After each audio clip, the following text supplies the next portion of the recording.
Здравствуйте. Сейчас эфир нашего телеканала продолжит брифинг оперативного штаба по борьбе с коронавирусом. Узнаем о текущей эпидобстановке и принимаемых мерах в регионе. Внимание. Ольга Валерьевна, добрый день. Какова на сегодня эпидобстановка в республике? Добрый день, уважаемые жители Республики Саха-Якутия. На сегодня, на 27 ноября 2020 года, по данным Управления Роспотребнадзора по республике выявлено 217 новых случаев коронавирусной инфекции. И, исходя из нового подсчета, применяемого уже практически месяц, отдельно выделено 48 носителей коронавирусной инфекции. На город Якутск приходится 116 новых случаев. Необходимо обратить внимание на увеличение случаев в сельских районах, таких как Чурапчинский район и Мегино-Кангаласский район. Но, соответственно, к ним привлечено и внимание в связи с возникшими новыми семейными очагами и определенного рода меры по усилению на настоящий момент, соответственно, осуществляется. Необходимо обратить внимание на то, что на настоящий момент в целом в республике продолжают свою деятельность как санитарные врачи, так и органы здравоохранения. Учреждения здравоохранения начали по предварительной записи плановый прием практически во всех муниципальных образованиях, исходя из тех соответствующих задач, которые поставлены Министерством здравоохранения, исходя из потребностей людей, проживающих на территории нашей республики. За последние сутки зарегистрировано по данным управлением Роспотребнадзора 4 летальных случая. Наши лаборатории продолжают работать также для того, чтобы обеспечивать 48-часовое изготовление анализов. Достаточно меньше стало жалоб в части вопросов, связанных со сроками проведения анализов. Тем не менее, они есть, каждая из них точечно рассматривается. И непосредственно, на настоящий момент за сутки проведено 4225 исследований на коронавирус. Вообще республика провела 771 тысячу тестов на коронавирусную инфекцию. У нас продолжает на территории работать 14 лабораторий, как федеральных лабораторий, так и наших республиканских лабораторий. Кроме того, в районах республики начали применять и тестирование не путем ПЦР-лабораторий, а путем непосредственно исследований на ИХА и ИФА, под наблюдением, под мониторингом ежедневным, как продолжает находиться скорая помощь, продолжают находиться цены на лекарства и сами лекарства в наших аптеках. Здесь Росздравнадзор проводит соответствующую работу. Ну и, соответственно, под четким мониторингом сегодня находится и контролем, соответственно, использование в том числе федеральных денежных средств, как на лекарственные препараты, которые закуплены все, так и на мероприятия, направленные на борьбу с ковидом в целом на территории нашей республики. Уважаемые жители Республики Саха-Якутия, мы все понимаем, что приближаются у нас самые любимые наши праздники, праздники новогодние. И, конечно, сегодня нужно четкое понимание того, как пройдет Новый год, как мы его встретим. И одним из мероприятий, которые всегда мы проводим перед Новым годом, это является покупка подарков нашим родным и близким. Давайте позаботимся друг о друге. Как можно раньше в этом году начнем покупать подарки для того, чтобы в последующем, в конце декабря, не создавать определенного рода толчью в магазинах, для того, чтобы наши новогодние праздники не были испорчены такими страшными сводками о наших болезнях. Поэтому хотелось бы, чтобы мы понимаем, что у нас сегодня будет объявлен четкий план действий относительно того, как организованно пройдут у нас новогодние мероприятия. Но уже сегодня задумайтесь, что пришла пора покупать подарки пораньше, для того, чтобы наши торговые центры, магазины не стали источником заражения и вирусов. Ольга Валерьевна, благодарим вас за предоставленную информацию.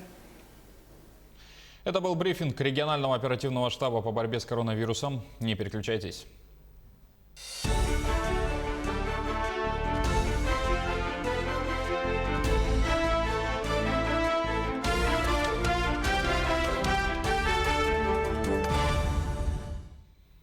Далее эфир продолжим выпуском новостей. Коротко о главных темах. Федеральная программа «Комплексное развитие сельских территорий» помогла улучшить жилищные условия полсотни семей в районах и на слегах Якутии. Национальная вещательная компания «Сахам» с понедельника представит новый сериал «Жизнь – это жизнь». А в ледовом городке столицы скульпторы со всего региона продолжают демонстрировать свое мастерство работы со льдом.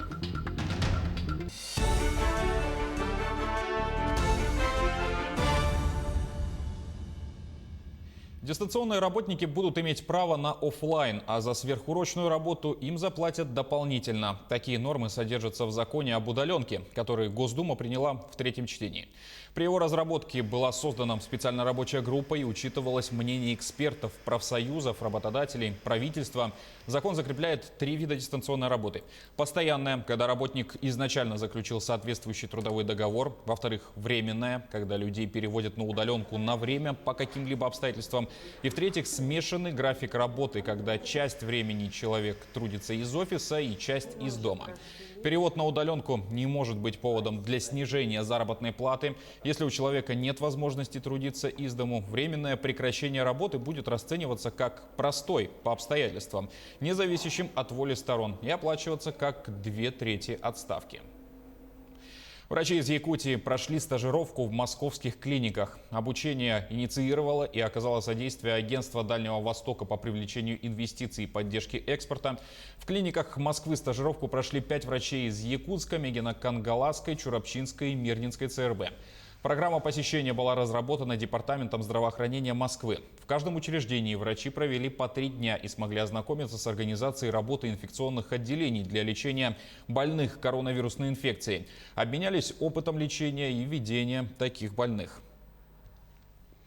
В Нюрбинском районе ситуация по заболеваемости COVID-19 подбирается к платам по сравнению с серединой ноября. Как этого удалось добиться и каковы перспективы, узнал Роман Савинов. В Нюрбинском районе ситуация по заболеваемости новой коронавирусной инфекцией идет на спад. Этого удалось достичь благодаря слаженной работе оперативного штаба района, медиков и, конечно же, этому поспособствовало соблюдение гражданами всех санитарно-эпидемиологических требований. На сегодняшний день в районе 138 больных с подтвержденным анализом ПЦР, из них 120 лечатся амбулаторно. С начала этой недели уже, можно сказать, ситуация в Нюрбинском районе стабильная. До этого мы говорили стабильно напряженно, но с понедельника уже идет немножко снижение, но мы не успокаиваемся, готовы быстро сработаться. А также вот я подчеркну слаженную работу эпидбригад, Центральной районной больницы, оперативного штаба Нюрбинского района, глав поселений и всех, кто задействован в этом мероприятии.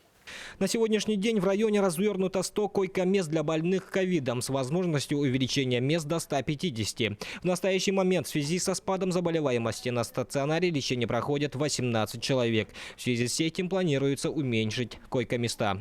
В настоящий момент мы отмечаем некоторую стабилизацию ситуации по заболеваемости новой коронавирусной инфекции в Нюрбинском районе. Если у нас в октябре и в ноябре была резкая вспышка, то есть рост заболеваемости, то на сегодняшний момент отмечается как бы плата, то есть стабилизация и даже в некоторых случаях снижение количества больных именно для нуждающихся в стационарном лечении. Сокращение койко-мест у нас будет, потому что нуждающихся, как я сказала, в госпитализации у нас становится меньше, но резерв коек у нас будет сохранен, то есть при неблагоприятном развитии событий мы будем развертывать койки прямо в течение нескольких часов. Резкая вспышка в заболеваемости ковидом в Нюрбинском районе наблюдалась в начале октября, а самый пик пришелся на середину ноября. Сейчас резкий рост заболеваемости удалось прижать, но несмотря на все это, никто не расслабляется. Соблюдение социальной дистанции, ношение защитных масок и перчаток по-прежнему остаются эффективными в борьбе с ковидом. Роман Савинов, Эдуард Васильев, Нюрбинский район. На федеральной трассе А331 в Вилюе открыто движение по 3 ледовым переправам. На авто до 4 тонн можно попасть в села Верхний Вилюйск, Кюндядя и Устье. Увеличение грузоподъемности ледовых переправ до 10 тонн запланировано с 10 декабря. Открытие ледовой переправы через реку Вилюй в село Крестяк запланировано на 4 число месяца. В целях безопасности автомобилистам необходимо соблюдать дистанцию и разрешенную грузоподъемность при проезде. 50 семей улучшили жилищные условия в районах и на слегах Якутии в рамках федеральной программы «Комплексное развитие сельских территорий». Они получили субсидии на строительство домов. Общее финансирование составило более 69 миллионов рублей. Также в 4 населенных пунктах на стадии завершения находятся 4-комнатные многоквартирные дома для молодых специалистов. А в Намском районе идет обустройство инженерной инфраструктуры жилого квартала. Введены в эксплуатацию общей протяженностью 2 километра 600 метров дороги и более 1000 квадратных метров тротуара. В Хангаласском районе построено здание офиса врача общей практики. Идет внутрипоселковая газификация в селе Дерин-Чурапчинского и Бердигистях горного района. Помимо этого проведен локальный водопровод, идет строительство соцобъектов. В общей сложности для выполнения в рамках программы «Комплексное развитие сельских территорий» в регионе были выделены 1 миллиард 400 миллионов рублей. Из этих средств освоено более 80%. У нас имеется еще одно мероприятие – это строительство жилья социального найма. По этому мероприятию мы 3 муниципальным образованиям в этом году строим многоквартирные дома. Это в Хангаласском районе, в Верхневневильском районе и в Намском районе. Строительство этих домов завершается в этом году. И на сегодняшний день процент освоения составляет по каждому дому по 90 и 80%. До конца года мы должны освоить вот эти средства. Золотодобытчики завершают сезон. Несмотря на эпидобстановку, показатели в этом году впечатляющие. О работе промышленников Усть-Маи Юрий Таюрский. Золотопромышленный сезон в Усть-Майском районе практически завершен. За последние годы золотодобыча идет с нарастающими показателями. И в этом году перевалило за 2 тонны. Всего в Усть-Майском районе стабильно работают 8 старательских артелей. Причем 70% от объема добычи золота приходится на старательскую артель ООО «Золото Яныкчана». В прошлом году добыто было 1 тонна 194 килограмма золота. Планы, которые на этот год, на 2020, добыть не меньше драгоценного металла. Руководство этой старательской артели свое слово сдержали. «Золото Яныкчана» завершает сезон 2020 года с высокими показателями. Они перевыполнили план по золотодобыче на 200 килограммов больше прошлогоднего. Еще одно стабильно работающее предприятие в районе – рудник «Дуэт». Его основное производство – это подземный участок и золотоизвлекательная фабрика. Несмотря на непростые условия работы в режиме повышенной готовности, связанной с пандемией, а также нехватки специалистов и рабочих, соблюдение режима строгой самоизоляции у горняков, все это не повлияло на рабочий настрой.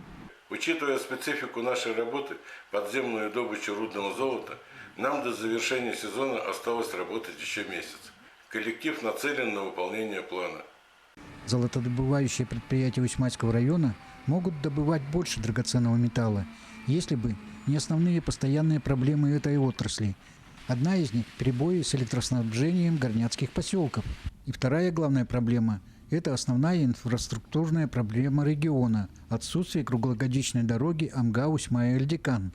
Доставка грузов в весенние, летние, осенние периоды очень затруднительна, что приводит к замораживанию оборотных средств в материальных запасах, которые будут необходимы в промсезон, а завоз их осуществляется только в зимний период. Если первую проблему старательские артели частично решают с помощью РИПов, то завершение строительства автодороги Амга на участке Усть-Май-Эльдикан позволит золотодобытчикам увеличить свои объемы добычи драгоценного металла. Юрий Таюрский, поселки Югоренок, Солнечный, Усть-Май. НВК «Саха» выиграла всероссийский телевизионный конкурс «ТЭФИ Регион». Награда взята в номинации «Телевидение и жизнь». Проект «ТЭФИ Регион» – это поощрение наиболее значимых работ и профессионалов регионального телевидения России. В этом году на конкурс поступило около 600 работ, из которых в финал вышло 60. НВК «Саха» пару раз выходила в число финалистов. В этом году награду «Телевидение и жизнь» удалось взять с проектом «Игры Дыгына». Игры Дыгына – это наши традиционные исторические виды спорта. Они каждый год во время национального праздника ГЭФ проводятся. В этом году, к сожалению, у нас ИСХа не было из-за пандемии, поэтому Намечается в декабре 4, 5, 6 игры ДГН будет, и мы, конечно, с удовольствием будем работать и транслировать наши виды спорта. И, конечно, мы ждем вас всех в Якутии, потому что зима начинается с Якутии через 4 дня. С заслуженной наградой коллектив НВК «Саха» поздравил глава Якутии Айсен Николаев. В своем инстаграме он написал, что получил замечательную новость и с большой радостью делится ею с подписчиками. От всей души поздравил весь коллектив НВК «Саха» с заслуженной наградой. Пожелал дальнейших успехов, открытия новых творческих горизонтов и много ярких побед. Со следующего понедельника, 30 ноября, на канале НВК «Саха» стартует показ сериала «Жизнь – это жизнь». Режиссером картины выступила Лена Эверстова. Хронометраж составит 16 серий по 38 минут каждая. Сценарист картины Сардана Сивцева Дана Сарт ранее отличилась такими работами, как «Тайна одного лета» и «Когда наступит лето». Сюжет сериала повествует про бизнесмена, который держит в ежовых рукавицах всю свою родню. Во главе угла ставятся сложные человеческие судьбы. На главные роли приглашены актеры Саха-театра, театра Аланхо и театра юного зрителя. В данное время творческая группа завершила основной монтаж картины. Напомним, НВК «Саха» в этом телесезоне планирует показать 4 сериала на якутском языке.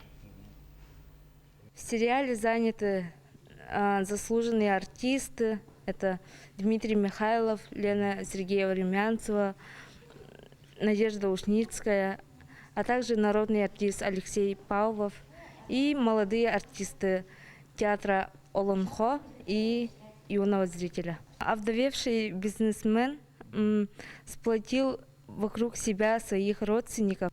Казалось бы, все хорошо, но когда он влюбляется, встречает свою любовь, родственники реагируют не очень хорошо. Тем временем в столице в рамках фестиваля «Зима начинается с Якутии» продолжается конкурс ледовых и снежных скульптур «Бриллианты Якутии». Мы освещали сам старт конкурса, который прошел на площади Орджоникидзе, а со вчерашнего дня в 202-м микрорайоне свои работы представляют известные и начинающие скульпторы Якутии. В этом году из-за эпидобстановки конкурс ледовых и снежных скульптур проходил только на республиканском уровне, но несмотря на это собралось немало команд. В данное время 20 команд из разных улусов. Тема у нас День Победы. Да, вот в связи с Годом Победы, 75 лет. Так, завершится на 30 ноября. Итог выйдет тоже 30 ноября. На этом пока все. Не забывайте носить маски, дезинфицировать руки и держать социальную дистанцию. До встречи в эфире.